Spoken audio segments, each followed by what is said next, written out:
L'exploration d'aujourd'hui, il faut s'imaginer un instant une vitrine de trophées.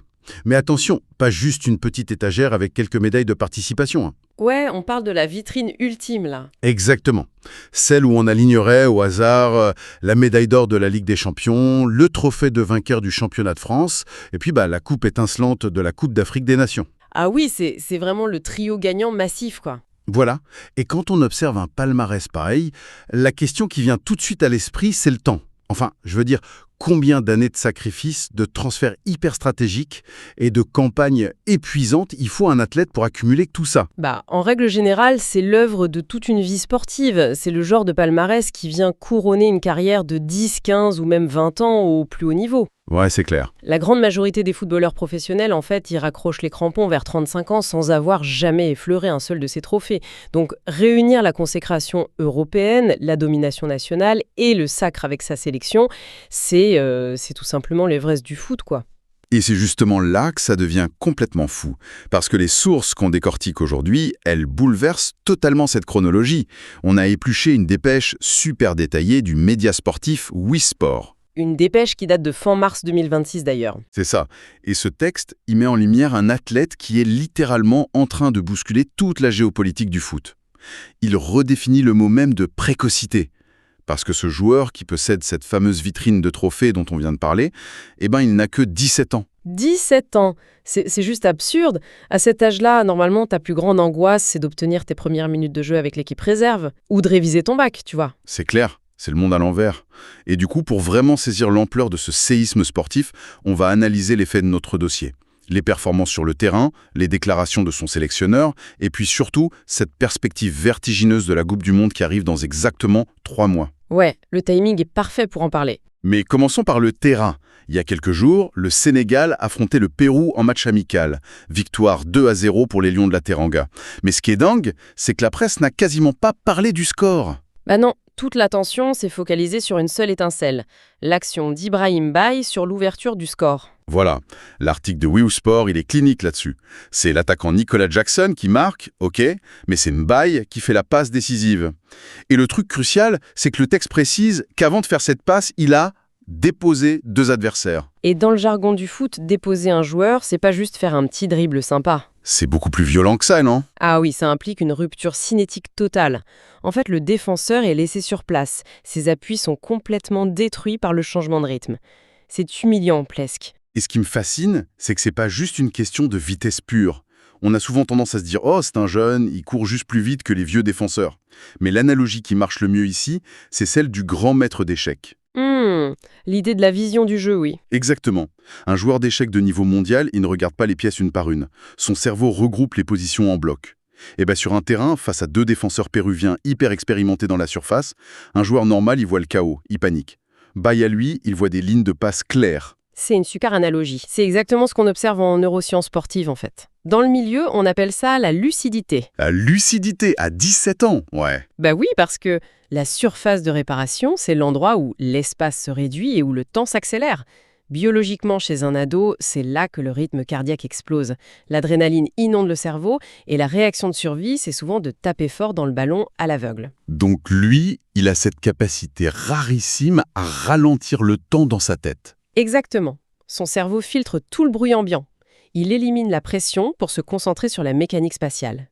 Il dépose les joueurs, la fenêtre s'ouvre et son cerveau calcule en une fraction de seconde qu'il a plus de chances de faire marquer Jackson que de tirer lui-même. C'est une maturité cognitive qui n'a absolument rien à voir avec son âge. Et ça explique parfaitement pourquoi les modes son sélectionneur sont si forts. La dépêche rapporte que Pape Thiaw le qualifie de phénomène, mais il ajoute un truc terrifiant pour la concurrence, il dit que sa marge de progression est énorme. Ça, c'est le coup de massue. Quand un coach qui le voit tous les jours te dit qu'un gamin qui a déjà cette vision du jeu n'en est qu'au début de son développement, waouh! Le terme marge de progression, ça veut dire que la base physique et technique est là, mais que sa compréhension globale du foot va encore s'affiner. En gros, ce match contre le Pérou, c'est pas un miracle isolé, c'est juste sa norme à lui. Ce qui nous ramène direct à ce paradoxe de la précocité. Parce qu'à 17 ans, on le rappelle, il a la Ligue des Champions, la CAN, la Ligue 1, tout en étant un titi parisien pur produit de la formation française. Et là, notre source relaie une phrase géniale de Pape Thiaw chez RMC Sport. Le mec lâche, presque fataliste. Moi, 17 ans, je jouais la Gambardella. La fameuse Coupe Gambardella, oui. Pour ceux qui ne visualisent pas, c'est la Coupe de France des moins de 18 ans. C'est le monde des adolescents, quoi. Ah, c'est sûr que l'écart est abyssal. Jouer la Gambardella, c'est la case normale. Gagner la Ligue des Champions au même âge, c'est un bug dans la matrice. Mais justement, je veux faire une pause là-dessus. Je suis hyper curieux d'avoir ton avis. L'histoire est belle, ok. Mais on parle d'un gamin. Quand un entraîneur te dit qu'au même âge, il jouait sur les terrains de banlieue le dimanche matin, comment on justifie de jeter ce garçon dans la lessiveuse du foot mondial? C'est une vraie question éthique, oui. On lui fait porter les espoirs d'une nation entière, il enchaîne 60 matchs par an contre des adultes surentraînés. Est-ce qu'on n'est pas en train de brûler les étapes? L'histoire du foot, c'est un cimetière d'enfants prodiges qui ont explosé en vol avant d'avoir 21 ans. Ouais, le fameux burn-out, ou les genoux qui lâchent. C'est une inquiétude hyper légitime. Mais il faut nuancer en regardant comment bossent les académies de haut niveau aujourd'hui. C'est-à-dire? C'est différent d'avant. Le foot moderne a vécu une révolution scientifique. Dès l'âge de 12 ou 13 ans, un profil comme Mbappé, il a un suivi biomécanique, une nutrition millimétrée, et les staffs gèrent la charge d'entraînement avec des GPS et de l'intelligence artificielle. Le risque de casser la machine physiquement est beaucoup mieux contrôlé. Son corps de 17 ans aujourd'hui a la densité musculaire d'un joueur de 24 ans des années 2000. Bon, ok. Le filet de sécurité médicale est béton, on a construit une Formule 1 qui peut tenir la route, mais le pilote à l'intérieur.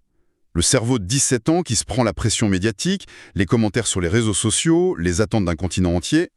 Et c'est là qu'est la vraie anomalie de ce dossier. La science peut te sculpter un corps, mais elle ne te donne pas la résilience mentale en intraveineuse. Gérer la pression d'une finale, ça s'apprend généralement par l'échec. Ouais, par les coups durs. Exactement. Le fait que Mbaye traverse tout ça sans disjoncter, ça prouve qu'il est super bien entouré. C'est là que le rôle d'un coach comme Pape Thiaw est vital. Il doit lui créer une bulle, filtrer tout le bruit pour qu'il puisse juste jouer au foot. Et d'ailleurs, cette solidité mentale, elle ne se voit pas que sur la pelouse. Notre analyse des sources montre qu'il prend des décisions hyper lourdes en dehors du terrain. Des choix qui bousculent vraiment la géopolitique du sport. Tu penses à son choix de sélection nationale, là ? Complètement. L'article aborde ça de front. En tant que binational formé en France, il s'est retrouvé au centre d'une guerre diplomatique. La France le voulait, le Maroc aussi, et le Sénégal. Et il a tranché de manière assez radicale. Il a tourné le dos à la France, le pays qui l'a formé, pour le Sénégal. Et le média précise qu'il est devenu instantanément le chouchou du public. C'est un changement de paradigme fascinant. Moi, j'aime bien regarder ça avec le prisme du monde de l'entreprise. Ah, l'analogie de la start-up. Ouais, pendant des décennies, le schéma était prévisible. Les jeunes talents allaient direct vers les conglomérats historiques. L'équipe de France, c'est l'entreprise du CAC 40 qui te garantit des demi-finales mondiales. Choisir une nation africaine, avant, c'était souvent vu, à tort ou à raison, comme un plan B. Un choix par défaut quand tu n'avais pas le niveau pour les Bleus. C'est ça. Mais aujourd'hui, c'est comme si le meilleur ingénieur de la Silicon Valley refusait un poste de direction chez Google pour investir tout son temps dans une start-up en hypercroissance. Le géant ne peut plus monopoliser. C'est très juste.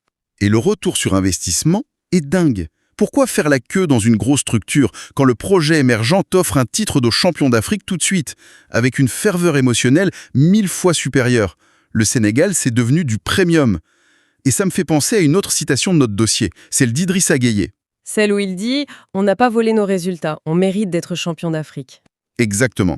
C'est le sous-texte parfait. Totalement.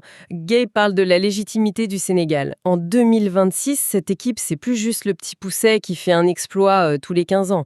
C'est un écosystème ultra performant. Mbaye n'a pas sacrifié son ambition sportive pour faire plaisir à sa famille, tu vois. C'est un choix de carrière froidement ambitieux. Il a analysé le marché et s'est dit que le Sénégal était la meilleure plateforme pour lui. Un choix validé direct par ce titre à la CAN. Mais alors, cette audace, ce virage à 180 degrés vis-à-vis de la France, ça nous prépare un scénario digne d'un film d'action pour dans quelques mois. Le grand rendez-vous de l'été. La Coupe du Monde 2026 organisée aux États-Unis, au Mexique et au Canada.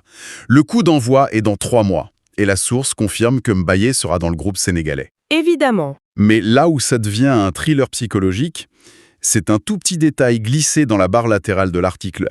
Une brève qui dit « Futur adversaire du Sénégal, la France s'impose de nouveau en amical contre la Colombie. La France va affronter le Sénégal au mondial. La collision narrative est juste inévitable. » C'est le test mental ultime. Il faut s'imaginer la scène. Sur une pelouse nord-américaine, devant des milliards de téléspectateurs, t'as l'équipe de France. Et face à eux, ce Titi parisien, un gamin qui a grandi en Île-de-France, qui connaît tous les codes du foot français, qui joue en Ligue 1 tous les week-ends. Et il va être là, aligné, pendant les hymnes, avec le maillot du Sénégal, prêt à affronter des mecs qu'il croise tout le temps. Et il n'aura que 17 ans et demi. Le bruit médiatique autour de ça va être suffocant. Chaque mauvaise passe qu'il fera sera analysé comme un signe de faiblesse ou décortiqué par les médias français sous l'angle de sa soi-disant trahison. C'est une charge mentale monumentale, franchement. C'est énorme. Mais c'est là que ce statut de chouchou du public dont parlait Wisport est crucial. C'est pas juste pour faire joli dans un article, c'est son armure. Le soutien de tout le Sénégal valide son identité. Il n'aura pas à jouer pour prouver à la France qu'il a une raison. Il jouera juste pour honorer la confiance de son pays. Et psychologiquement, ce petit décalage, ça change tout. Ça le protège. Ouais, c'est ce bouclier émotionnel qui va lui permettre de garder cette fameuse lucidité. C'est fascinant. En fait, cette plongée dans ses sources, ça va bien plus loin qu'une simple analyse de foot. C'est une vraie masterclass sur l'audace, la prise de décision et la façon dont le talent pur, quand il est bien encadré, peut juste pulvériser toutes les règles habituelles du succès. Je suis 100% d'accord. Le concept de respecter les étapes ou d'attendre la maturité, ça vole complètement en éclats avec lui. L'âge civil devient un simple détail sur un bout de papier. Un détail administratif, ouais. On vient de dresser le portrait d'un mec qui défie la logique. Et du coup, ça soulève une dernière réflexion, un truc un peu vertigineux que je trouve intéressant de garder en tête. On parle d'un ado qui a conquis l'Afrique et qui a dominé l'Europe avec une Ligue des Champions, tout ça avant d'avoir le droit de voter, de conduire ou de signer un contrat tout seul. Alors, la vraie question, c'est d'où va venir le moteur pour la suite?